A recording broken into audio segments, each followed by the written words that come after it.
Welcome to the Theo Therapist Podcast, where theologically trained, licensed therapists share health and healing conversations. Join our host, Dr. Trice Glenn, for conversations about real-life issues from both theological and therapeutic perspectives. Hi, welcome to the Theo Therapist Podcast. I'm Dr. Trice Glenn, host of the Theo Therapist Podcast. Today, I have the pleasure of having one of my really good friends join today. Her name is Reverend Geralds.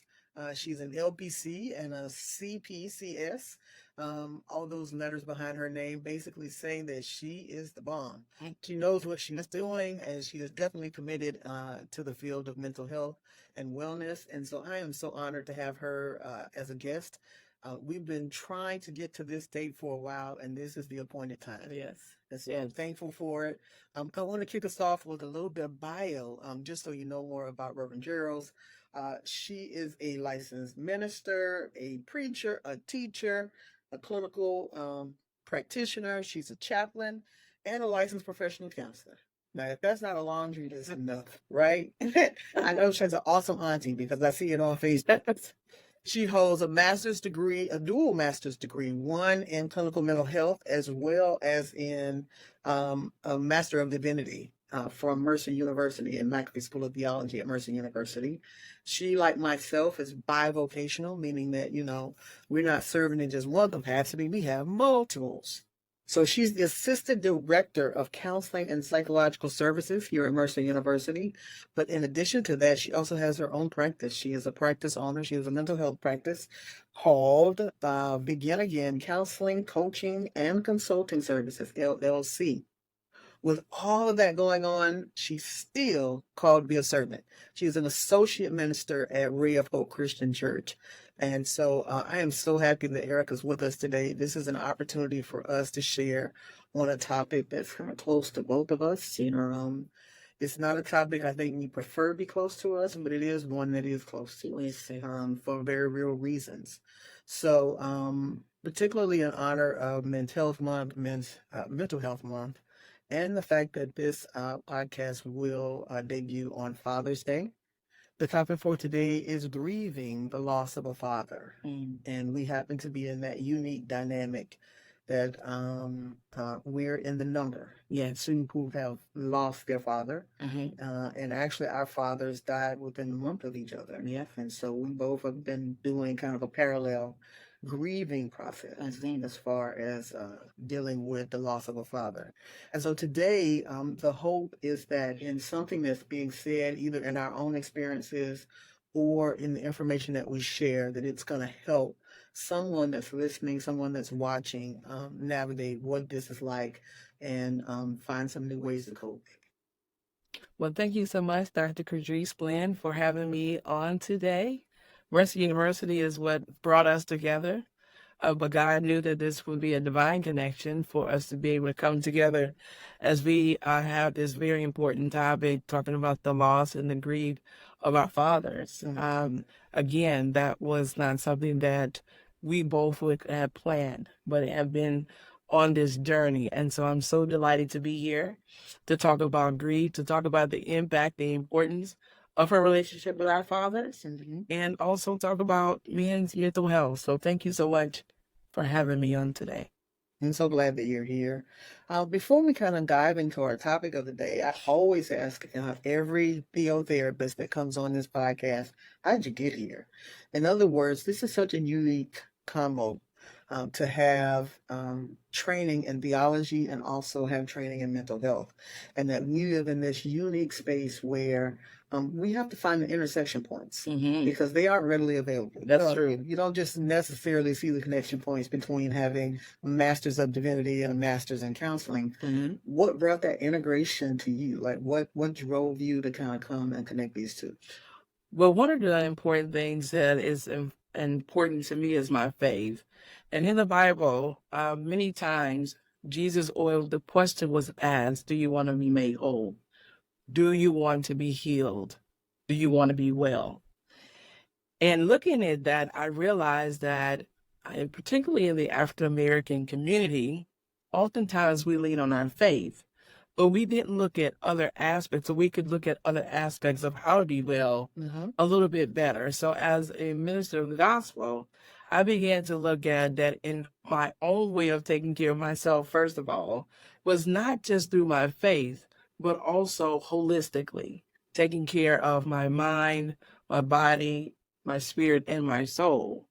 And because I had been introduced to therapy later in life, I had gone through grief, since we're talking about grief today, at a young age. But it wasn't emphasized to me at that age to get therapy.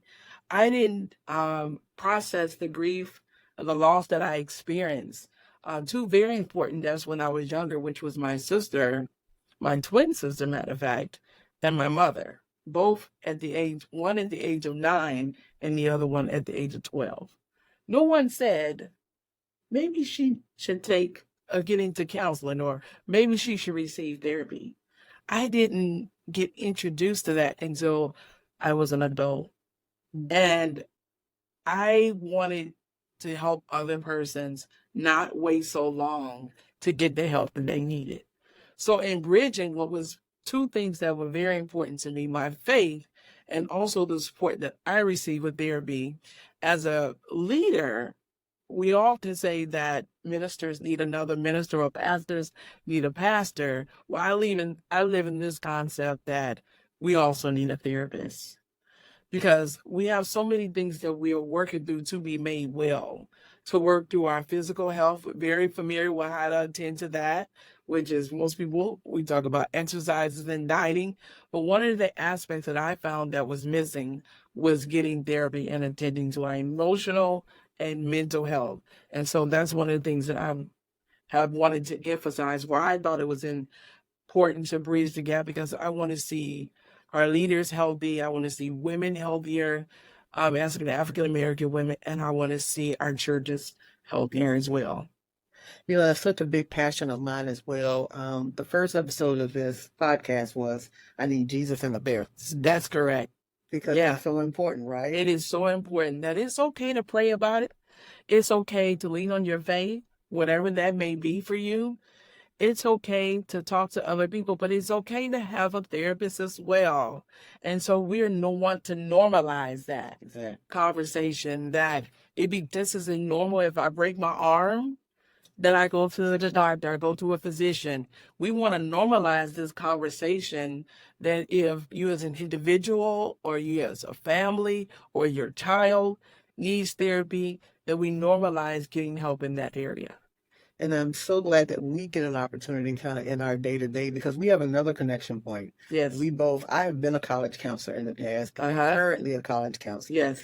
And we get a chance to work with first-generation students sometimes who haven't been to counseling. Have not been no one in your family has been to counseling as well. So it's not even them. It's also, they're the first ones to take that brave and courageous step to say, hey, I'm going to get help. I'm going to receive counseling. And oftentimes from them getting counseling, if they impact someone in their family or friend, to say that it's okay to get therapy, and becomes where they're not only helping themselves, but also other persons who are in their community as well. They end up introducing it. Yeah. And usually, because we get that opportunity, I call it that honor of being their first entrance to mental health counseling, it also opens that door where they finally get a space where they can be vulnerable and be open and be real. Right. That they haven't had all their life. That's so true. And it makes a big difference. It makes a difference. And I don't want to say that most persons, it is known that if they're going through a crisis, or they're going through grief or loss or transition, oftentimes they do go to their faith community. But now we want the faith community to be more equipped when they do come. Yes. And so we're getting trained in the area of mental health, because pastors are not able to do it all. And so oftentimes we're also a benefit for churches to say, yes, continue to go to your faith community, but we want to build that relationship between being a mental health clinician and also a part of the faith community. We want to bridge that gap. So we know that we're also a resource for persons to be able to come to as well. And I know that we both try to bridge that gap. We're passionate about it. Yes. We've our paddles together. Yes. In the church setting. Exactly. And I'm so happy to see faith communities talk about mental health more now. And I'm so excited to see that we're talking about it more, even in the African American communities or persons of color. And so it's exciting. It's exciting times. This era of mental health is exciting for us to be able, because we want to be made well. We want our families to be healthier. We want our children to be healthier, and we want to be healthier. And so this conversation that we're having today, I'm so glad that we are continuing that conversation. Exactly. Because I think if we don't continue to have these conversations, the stigma continues to exist. Yeah. And so we have to combat that stigma that, there's an issue with getting mental health care, or that, I'm too strong or I need to be strong. Right. There's strength in being able to be open and be vulnerable and allow yourself to be authentic. Yeah, correct. Yeah. We need that. Yeah. We want to destigmatize getting the support and the help. And so, as you said earlier, we want you to know that it's okay to reach out for help and to reach out if you need therapy, that it is okay. Definitely. And so we have a guiding question for each of our podcasts today, with the topic being, grieving the loss of a father. The guiding question for this podcast, and it's pretty much just kind of the overall thought of what we want people to take away from this podcast, is how do you cope with the loss of a father or a father figure in your life? Because sometimes you may not have had a relationship with your father, but maybe there's a father figure, a grandfather, an uncle, a neighbor, a coach, someone who represented for you that father figure. And when that person is no longer there, there's an absence there. Yeah. And how do you navigate that? So many of us don't often have spaces to have these conversations about, what do I do with what I'm feeling that I lost? And sometimes we don't have supportive community. That's so true. To make this a conversation we can even have in family, or friend circle. And so I'm so glad that we're going to have an opportunity to at least hoping what that looks like for us. Yeah. I know that this is a complicated and difficult topic to a degree, but can you share a little bit about what your relationship with your father was like? Yes. One of the things that is important for us to highlight as therapists, as clinicians, as ministers, is that we also, at times in our lives, need to receive therapy. And during this grieving process, that's exactly what I needed. I needed to first go to my therapist. My relationship with my father, we had a very, very close bond. It was almost about 2 years ago that my father died. However, it was also about 3 years after the tragic loss of the iconic basketball player, Kobe Bryant. And I don't know if you remember, but when Kobe Bryant died in that tragic plane crash, we also discovered that his 13-year-old daughter, Gianna, died as well. But from the experience of both of those losses, what went widespread across social media was highlighting the relationship between fathers and daughters. And we did #GirlDad. And so I connected very much to #GirlDad because my dad and I have a very close bond. And he, like I mentioned earlier, he was the father of girls. Now, I have brothers too, but we had a very special, unique bond. One of the things that's most unique about me is that I'm named after my father. Oh, really? So I'm very much like him. God must have known. It was divinely, it was a divine intervention, because I am the one that talks like him. I'm the one that walks like him.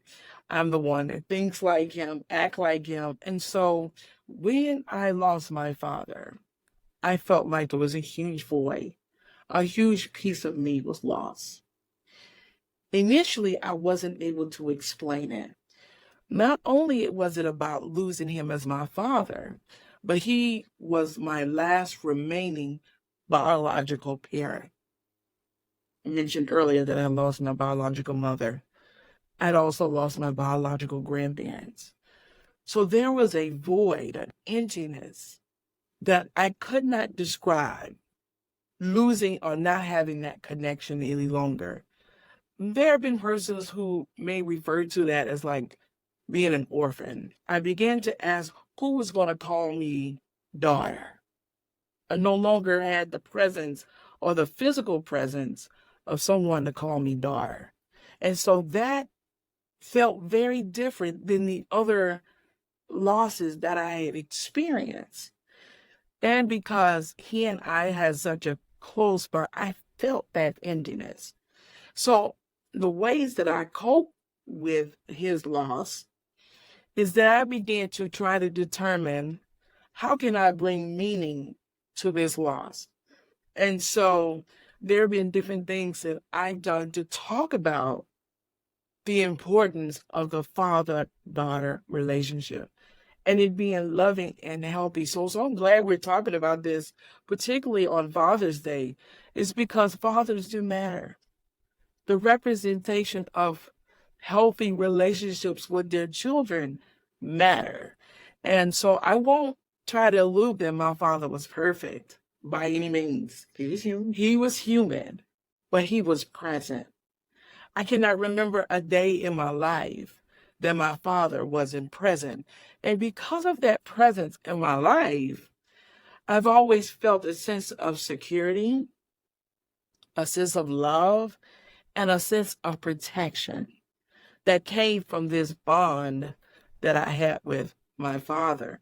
And so what that's been important to me, if I can briefly talk about, I kind of had the synopsis of some of the ways that I cope with the 5 C's. Is that okay? Sure. The first one would be in regards to grieving, just to compare or not to compare. You and I lost our fathers, but we can't compare our grief. How you were impacted by the loss of your father is very different, or could be very different, from how I grieve the loss of my father. And that's the same that goes with family members. Oftentimes, we want to compare our grief to other people. Right. But the way we grieve is very unique to the relationship. It's based on so many factors.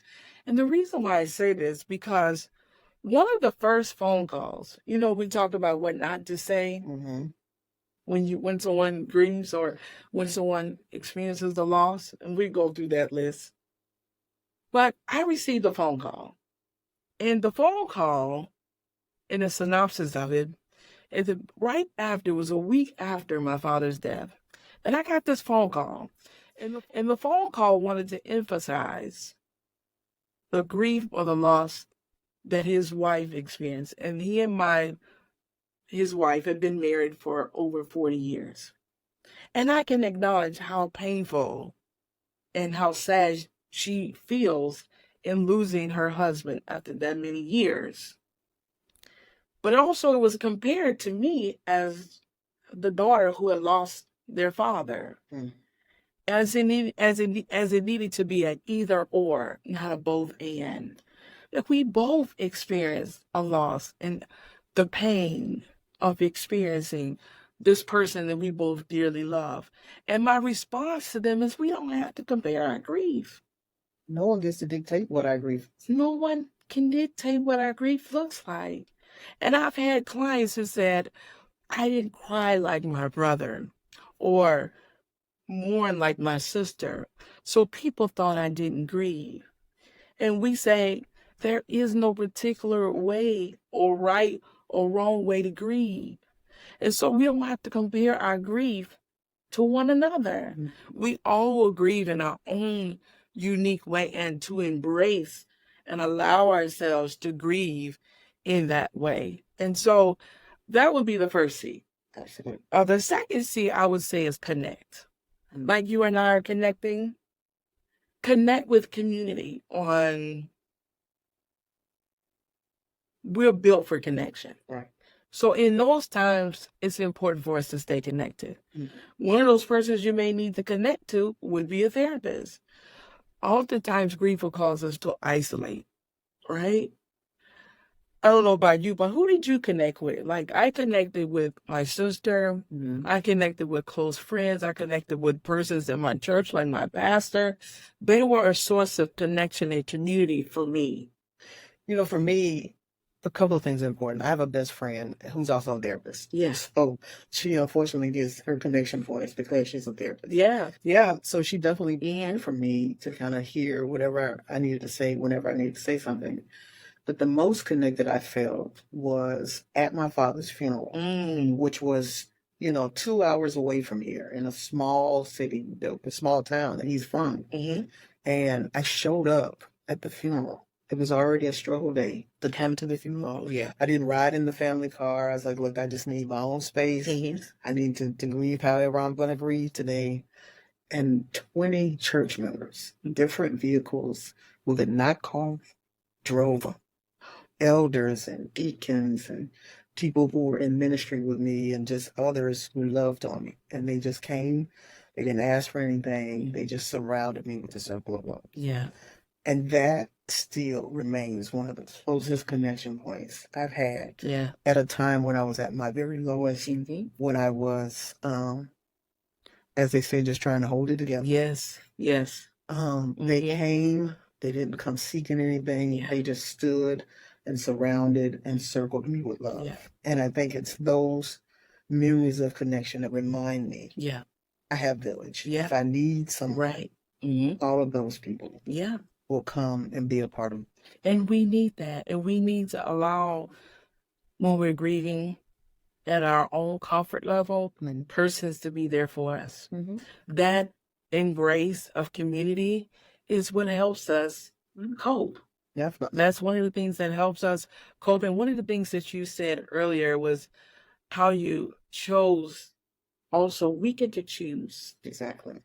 I think it's important that when we're grieving, that we also get to choose what is best for us. And at that time, you needed to be surrounded by those members, by those persons to show you love. And I would say that for one of the things that I was able to do was I chose to allow myself to grieve. I chose it. However, I chose to be vulnerable. I chose to talk about my feelings. I chose to talk about my emotions. Because again, this was probably the first time in my life I knew how to grieve in a healthy way. And so I began to choose to say, it's healthy for me to, not only for my own feelings, but also to keep my memory of my father alive by talking about him and the relationship and the bond and the things that we enjoy together. So I think that it's important that no one else can dictate, like you said, how we grieve. We have to feel for ourselves. I think we have to feel empowered enough to, this is our unique grief. That's correct. And because of our unique grief, we have got to walk through that journey. However we need to walk through that. Yeah, right? So true. No one can dictate how long it takes. No one can dictate what it looks like. No one can dictate for us the impact that it has on the journey. I've seen so many people go, all my friends are tired of hearing. Yeah. I don't want to be a burden to. Yeah. And I just remind people, but you get to grieve. Yeah. Whatever way you need to grieve. That's authentic to you. That's authentic to you. And the way grief is, it's not predictable. It's unpredictable. It comes out of nowhere. That's right. It comes out of nowhere. You could be walking in the mall. Exactly. And smell a certain scent, and then it hits you, and you find yourself crying or in tears or laughing or whatever the memory might invoke an emotion. So it comes in waves. It's not linear. So it's like you said, no one can dictate because it's not predictable. It's unpredictable. But it's important for us to embrace those moments and to allow ourselves to grieve. And the other C that I would add to what we've already is caring, is to care or self-care. It was important to continue to take care of myself. As helping professionals, we take care of everyone else. And pour out so much to other people, that I was intentional on how do I continue to care for myself as I'm continuously going through this grieving process. And so if I needed to take time alone, I took that time. If I needed to go for a walk, I took that time. If I needed to look at a comedy so that I can laugh or do something that I felt would help me through that moment, I did that and not felt like I had to continue going, because oftentimes we feel rushed through our grief. Society doesn't allow us to grieve. Because it makes them uncomfortable. It makes them uncomfortable. And so, but you could be intentional. How do you care for yourself when you are grieving? And it was important for me to do that and to try to do it the best way I could in a healthy way. And one of the things I think we both kind of have as chaplains is the benefit of having walked with people through grieving scenarios. And so we may know, some different things than other people about just kind of what that process might look like, stages of grief and things like that. That, there may be a time of denial and a time of anger and a time of bargaining and reasoning. This didn't really happen.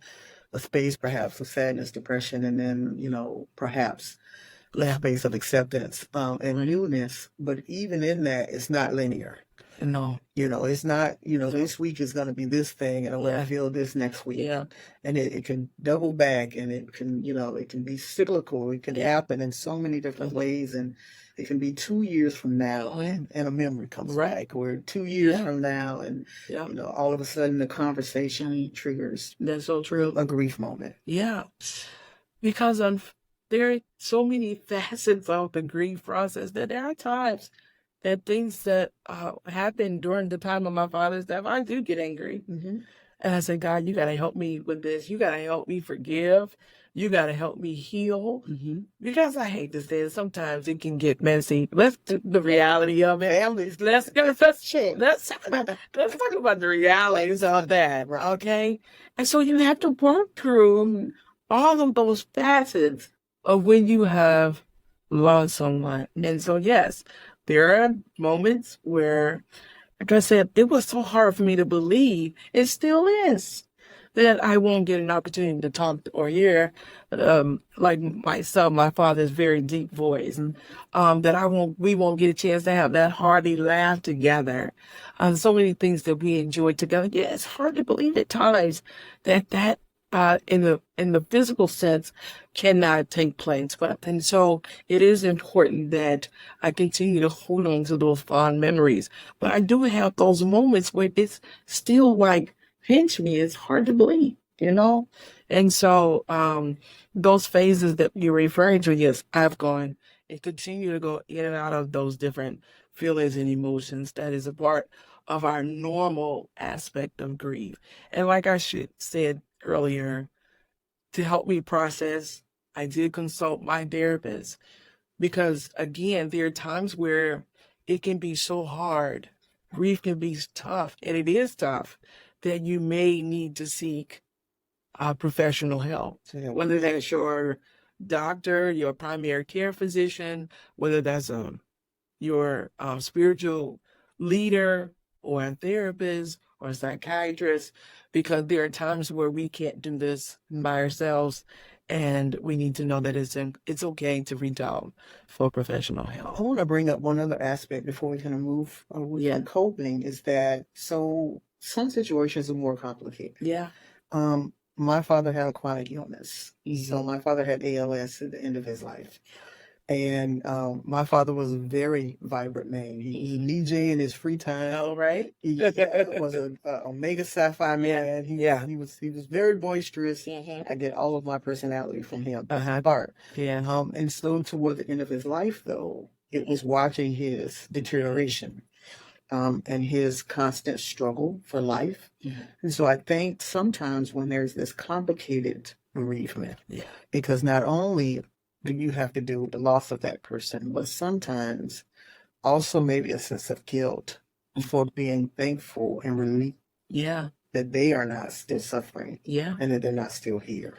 That's another layer. It is. It is that I don't want my loved one to suffer and continue to be here. Right. But now I have a guilt. Yeah. That in some ways I wanted that person not to have to keep it. To be relieved of their suffering.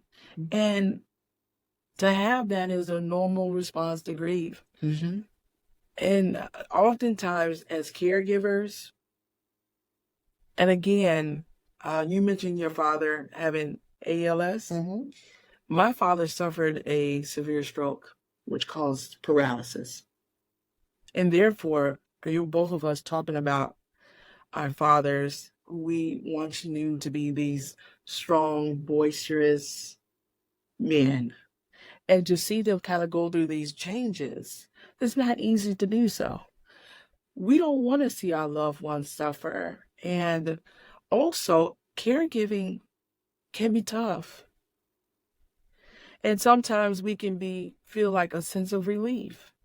They're not suffering, but also the relief of not having to go through the burden oftentimes, because it can be joys along with caregiving, but oftentimes it can be a burden after so many years.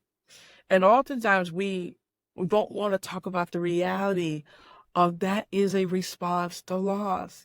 To feel at peace that my loved one is no longer suffering.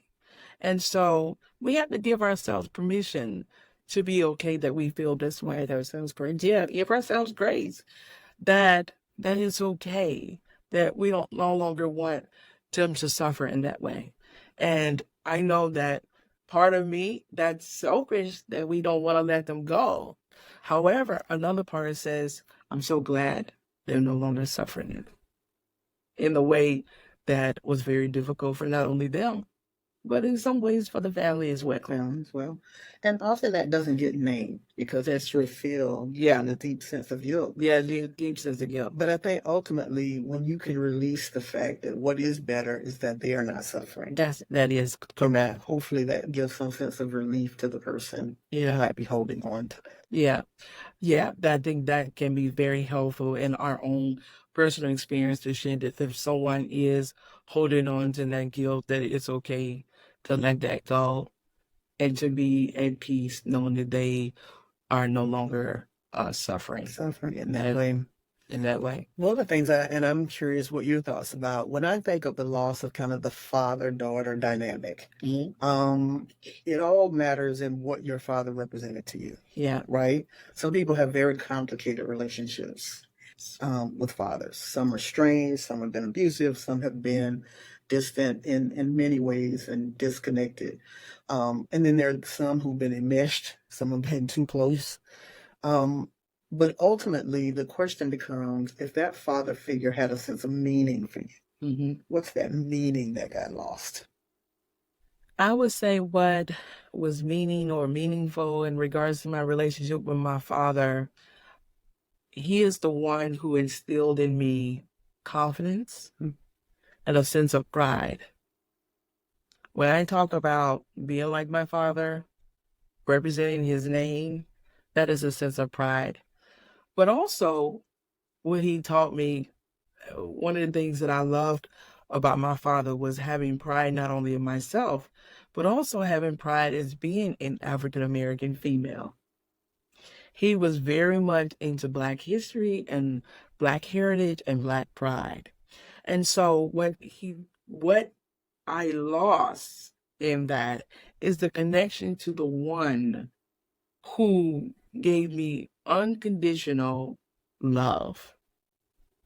The one who, I would say, gave me that sense of pride and that sense of confidence like no one else has been able to do.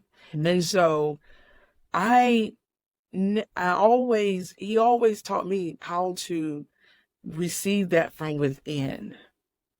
Not to look for others, but to have that sense of value, sense of worth within. And like I said, I know, like you mentioned, he was keenly aware, the bad rap, I would say, that often, I hate to say, Black men get. He was keenly aware of that. He knew that, and for many reasons, they got a bad rap. So we would joke about, like, on Father's Day. He was like, oh, don't worry, there'll be cards available. Oh, don't worry, the shelves will still be stacked, because He's always thought that, oftentimes Black fathers got a bad rap. And so he, in many ways, tried to represent something different. And like I said, even with his imperfections, one of the things that I do think he always wanted to be was present. Mm. And so we talk about the ministry of presence. Oh, absolutely. Also, another thing I would say represented for me is to show up. The importance of representation in showing up matters. And so when we want to encourage on this Father's Day, as we're talking to men who may be listening, I would encourage that if you aren't showing up, there's power in just being present and showing up. And for that, it made a difference in my life. And I would anticipate that I know there are many barriers that may cause one not to show up.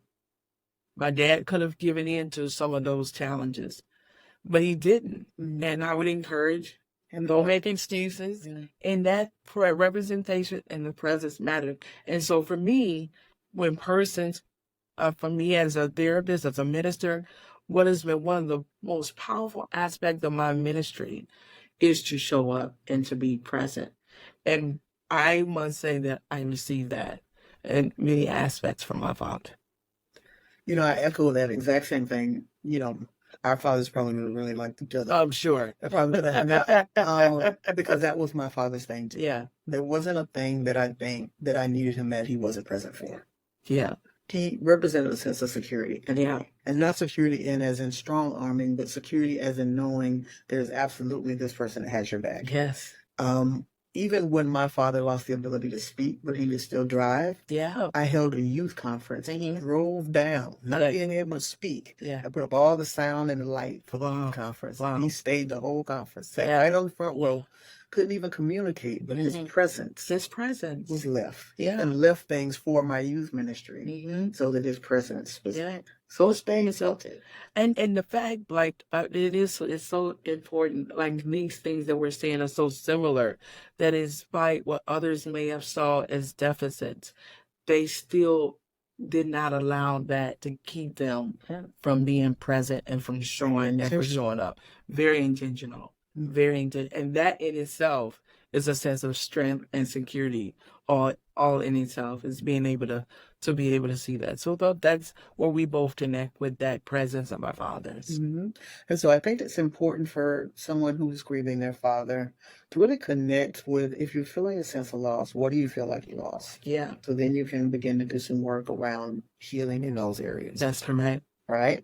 You won't be able to replace your father, but is there some spaces where you can still heal in that area? Yeah. And there are ways for you to make meaning out of the loss of your father. What are ways that you can make meaning? Tangibly, there are ways that a lot of people will get involved in as far as making meaning of their loved one's loss. They may get involved in a charity. Right. They may start a nonprofit. They may start a cause in memory of.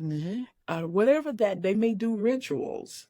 So whatever those things are, I know my father, the reason why I mentioned Kobe Bryant earlier, is because one of the things that we connected on was sports.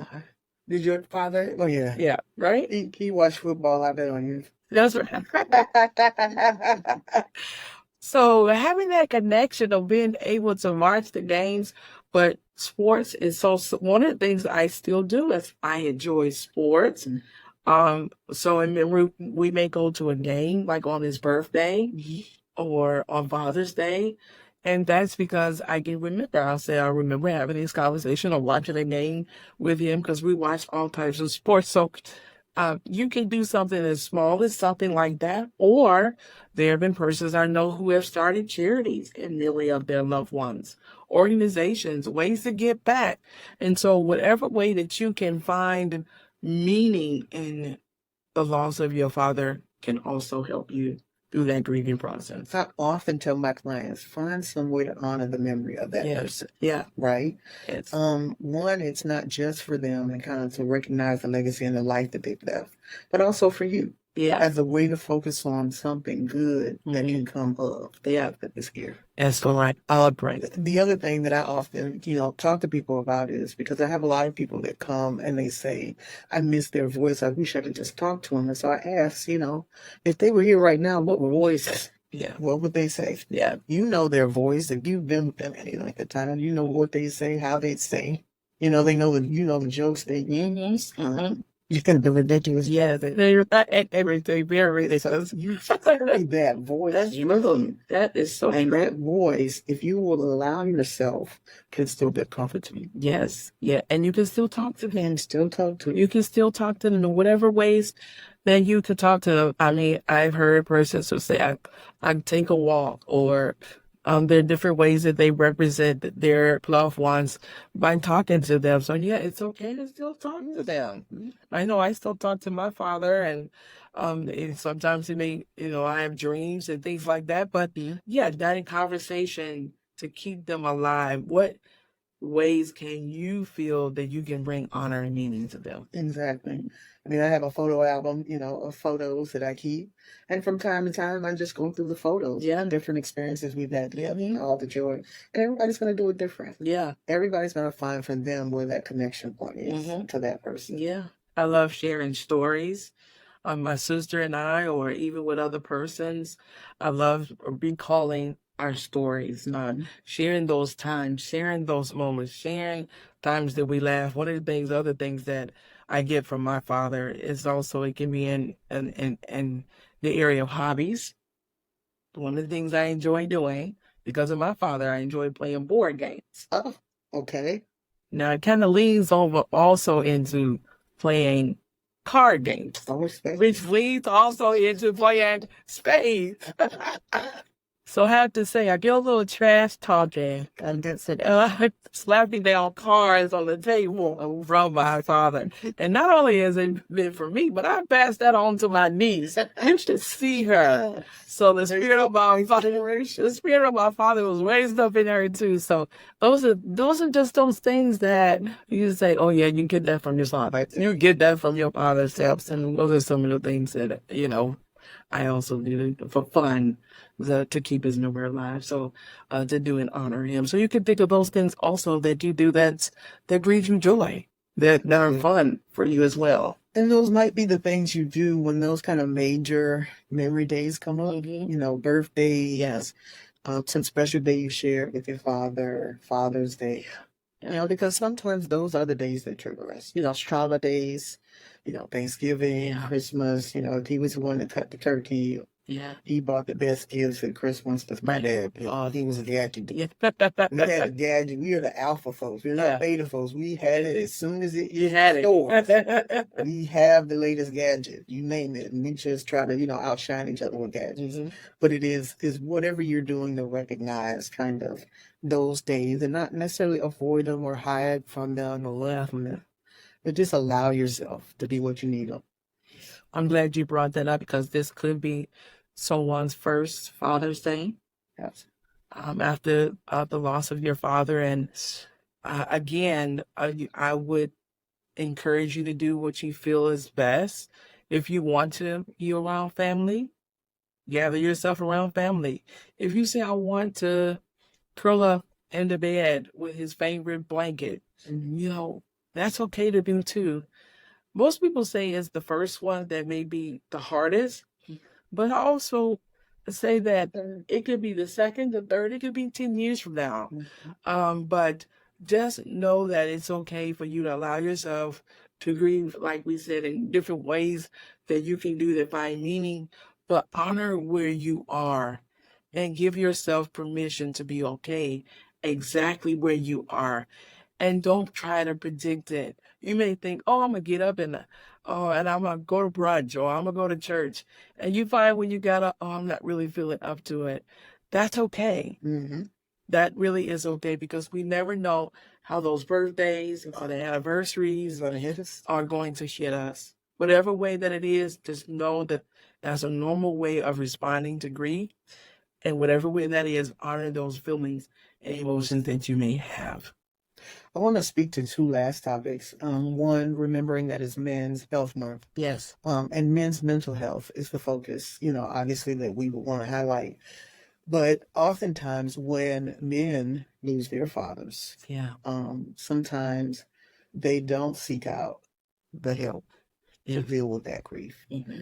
And I wonder if maybe, I have some thoughts of some of the men that I help in my practice, kind of as ways for them to get over the stigma or get beyond the barrier to say, hey, this is important work for you to do because you need to be helped and healed for those Yes. still in your life. What are some things that you speak to with men who might be grieving or men in general who need to take care of their mental health?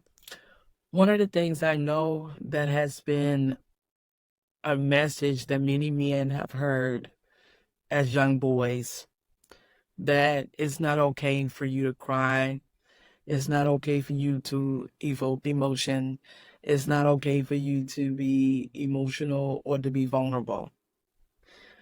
And oftentimes that's what hinders men from talking about what they're feeling, what they're expressing, what they're going through. And so in therapy, we help men have that safe space for you to be able to be vulnerable, for you to be able to express, and if you need to, for you to also cry, because it really is okay for men to cry.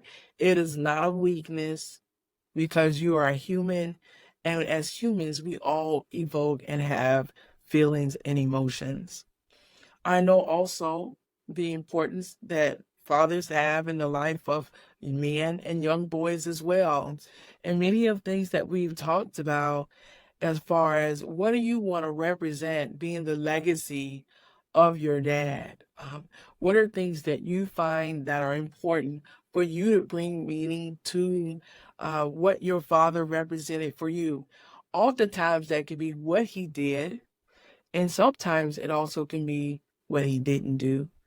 Oftentimes, representing of who you are as a father could be, I'm not going to do some of the things that my father did if it caused a negative impact on you. So it's okay for you to look at either way. What are some of the things that I can do as it relates to if I had a positive, healthy relationship with my father?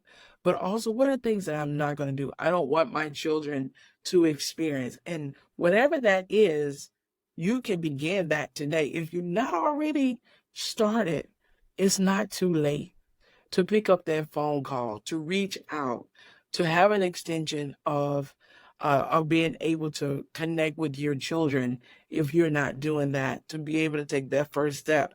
And sometimes we need help to be able to take that first step. And so I would say in so many ways to be able to talk about it with other men, to be able to reach out if you have a spiritual leader, reach out and be around other role models, other mentors, men that you see in the community, father figures, male figures, who you would say you can see what their lives represent as being a positive impact in your community and the lives of their children. And it's okay if you reach out to them to connect with other brothers, to connect with other men who you either want to represent or continue to be encouraged by, in the fact that it's not always easy, but there are other men who are doing it, and you can be encouraged by them as well. Mm-hmm. One last thing that I would say about that is that oftentimes, when I have men that will come into counseling, and they want to talk about that father-son dynamic, sometimes that is a complicated conversation to have, simply because the only emotion they've ever told that they could do, honestly, is be angry. That's correct. Is show anger. Right. And so even if anger is the first thing that comes up, be willing and be open to talk through whatever's behind that in your sessions, simply because at least opening that door will help you get to some place that's going to be healthier for you. And to be able to regulate emotions. Like you said, oftentimes we're taught they're taught the emotions of anger, but we are able to help you regulate more emotions.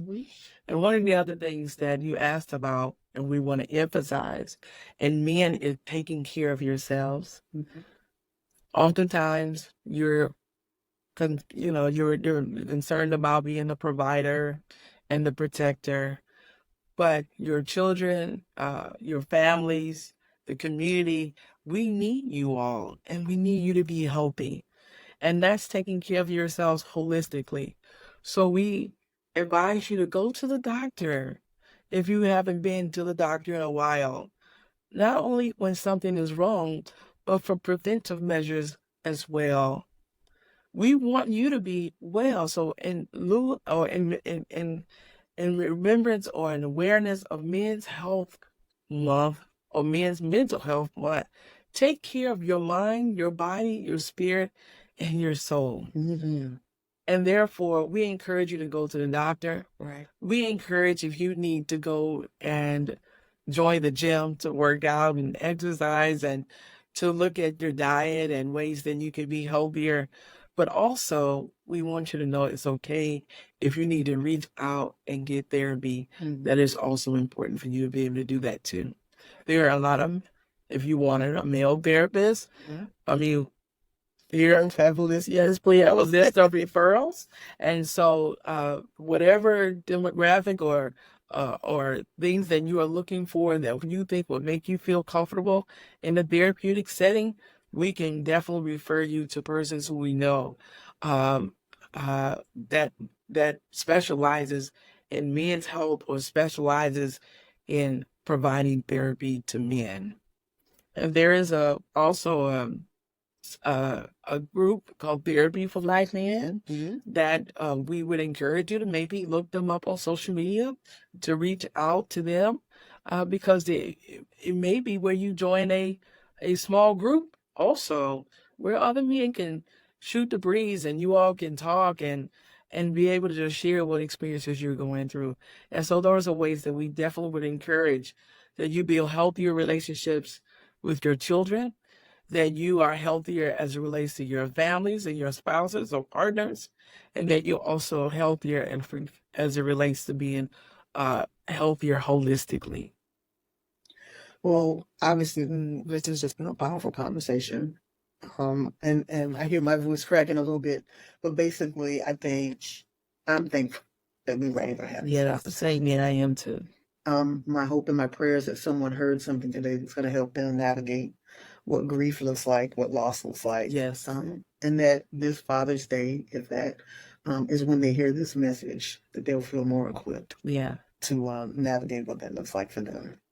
I want to give them the opportunity to get in touch with you if they want. Can you tell them how to find you? Yes. You can find me on Instagram at Begin Again Counselor. You also can find me on Facebook under Begin Again Counseling, Coaching, and Consulting Services, LLC. And my other Facebook page is Erica Geralds. If you need any support, referrals, or just want to talk about what your options are in receiving that support, those are the different avenues that you can connect with me. I would love to be able to talk with you and provide you the support that you need. Awesome. Thank you again for taking the time out to come and share with me. I'm glad we had this space. Yes. I'm glad it was you and I that could have this particular dialogue because we were meant to have this dialogue. Exactly. Thank you also for having this space. I'm so glad that I was able to be here today. Thank you. Thank you. You can also hear more episodes of the Theo Therapist Podcast by visiting us at the TheoTherapistPodcast.com. You can also look us up on YouTube and check us out on all of your podcast platforms. Glad you were here today. Stay tuned all summer long and all fall. We have new episodes coming that'll be available soon. So take care of yourself and be well. Be well. Theo Therapist Podcast, real talk at the intersection of theology and therapy. Check out Dr. Glenn's new journal series titled Brain Dump Journals for the Busy, available on Amazon. Visit our websites for more information at thetheotherapist.com or catriceglenn.com.